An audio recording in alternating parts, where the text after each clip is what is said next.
আগে মা মরে গেছে, আরে ছোট্টবেলায় মরছে। এ ভাইয়া আমার কোনো জায়গায় যাইতে দেয় না, এ ভাইয়া কোনো জায়গায় যাইতে দেয় না। এ ভাইয়া আগে নিজের মাতনে বেশি করে আগে আলগা রাখছে, বড় করে আগে বিয়ে শাদী দিয়েছে। আমার শ্বশুর বাড়িতে কি লাগছে সব কিছু ভাইয়া পালন করছে।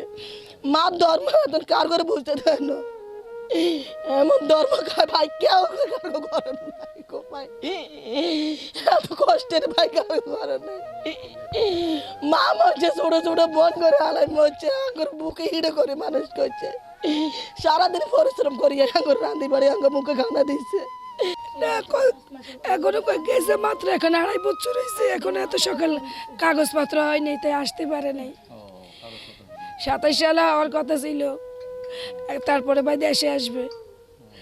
এখনো আপনাদের কাছে সবার কাছে আমরা একটাই অনুরোধ, আমার 2টা বাচ্চা জিয়েছে, আমার ভাইদের উপযুক্ত জিনিস লয় ভাইজির কাছে লাশ হিসেবে ফিরে আসে, এটাই যে আমাদের কাছে জীবিত তারা আসতে পারবে না। আমার ভাইয়ের মতন ভাই হয় না, আমার 3টা ভাই একই রকমের। কিছু এমনি দুষ্টুমি করতেছিলাম, বলছিলাম কখন টাকা পাঠাবেন, তারপর বললাম আমার কাছে তো টাকা নাই, এইসব বলতেছিল আমার সঙ্গে আর কি। এসব বলে তারপর মানে ও কান্নাকাটি করতেছিল, তারপর ওর কাছে মোবাইল দিয়ে দিয়েছিলাম, তখন আমি নিয়ে গেছে। স্কুলে ছিলাম, আমাকে বলে নাই, আমাকে স্কুল থেকে নিয়ে আসছে। তারপর আমি বাসায় এসে যখন জিজ্ঞাসা করছিলাম তখন আমাকে কেউ কিছু বলে নাই। আমি তখন যখন আম্মুকে জিজ্ঞাসা করছি, আম্মু বলছিল আব্বুকে নাকি গুলি করছে।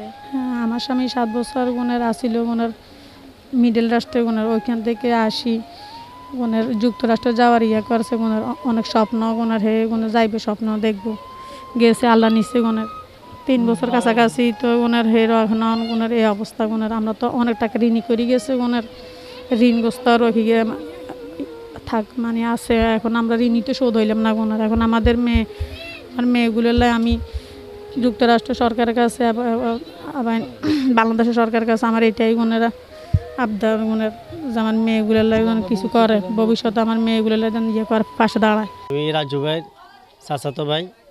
তো আমার সাথে গত পরশু দিনে ওনার সাথে কথা হয়েছে, যে আমার লাশেই কথা বলছে যে ভাই আমি 7 বছর সৌদি আরব ছিলাম, ওইখান থেকে আসার উদ্দেশ্য একটাই, আমার পরিবার যাতে করে সবাই সুখে শান্তিতে থাকে।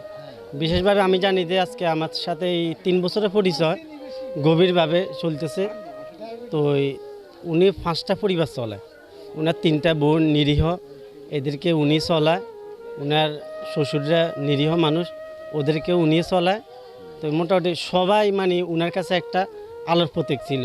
রাজু ছিলেন বাংলাদেশের একজন রেমিটেন্স যোদ্ধা। বর্তমান সরকার রেমিটেন্স যোদ্ধাদের প্রতি খেয়াল রাখবে ঘোষণা দিয়েছেন ইতিমধ্যেই। আমি আজকে এই মুহূর্তে আমার কথা না বাড়িয়ে সরকারের কাছে আমি আবেদন জানাই, প্রথমত হইল রাজুর লাশ যেন বাংলাদেশে আসতে পারে, সরকার সকল ব্যবস্থা গ্রহণ করবেন, এবং রাজুর এই পরিবার যেন আগামী দিনে তার বাচ্চা কাচ্চাদেরকে নিয়ে ভালো থাকতে পারে, আমেরিকা সরকারের সাথে যোগাযোগ করে তার একটা বিহিত ব্যবস্থা করা। আমাদের আবেদন হলো আমার ছেলে 3 জন, মেয়ে 3 জন, এদেরকে আছে। আর আমাদের অতি ভবিষ্যতে ধরেন আমরা সংসার কোনো মধ্যে দেনা ফেনা দিতে পারি নাই, মানুষ কোনো কাজকর্মের মধ্যে দেনা দিতে পারি নাই, এখন দেনা করা তুই আমরা হাঁটতেছি। এখন বাংলাদেশ সরকার এবং আমেরিকার সরকার যদি আমাকে যে একটু ফেলেপ করে, তাহলে তার 2টা সন্তান আছে, তার একটা পরিবার আছে, আমারও ভবিষ্যতে ছেলেবেলেরা আছে, আমার অতি ভবিষ্যতে দরকার। এখন যদি দয়া করে কিছু সাহায্য সহায়তা করে, তাহলে আমরা এই পরিবারটা একটু খাই, আল্লাহ উঠে উঠতে পারি এই দেশে।